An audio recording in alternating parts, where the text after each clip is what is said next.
चित्रांगपाली पंचायत रे प्रधानमंत्री सड़क योजना रे महा घोटाला। एमपीवी 41 ग्राम ठारो आरंभ करे एमपीवी 5, एमपीवी 54, एमपीवी 8 एवं चित्रांगपाली ग्राम पर्यंत देखिबाको मिलिथिला अति निम्न मानर रास्ता काम। केउठी पिचु उठी गलानी तो केउठी गार्डवॉल रे माटी खाई गलानी तो केउठी जमार पिचु पड़ी नाही।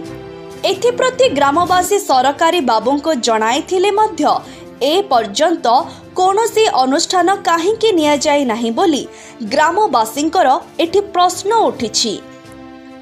कोटी कोटी टंका माळ माळ योजना किंतु कार्यकारी हेबो केबे एवं लोके अभियोग करिसंती सरकारकर निर्देश क्रमे तदंत करे पुनर्बार कार्यकारी करा जाओ एवं एही निम्न मानर काम करिथिबा सरकारी बाबूंकर एवं कॉन्ट्रैक्टर विरुद्ध रे कार्यानुष्ठान दाबी करिसंती ग्रामवासी माने।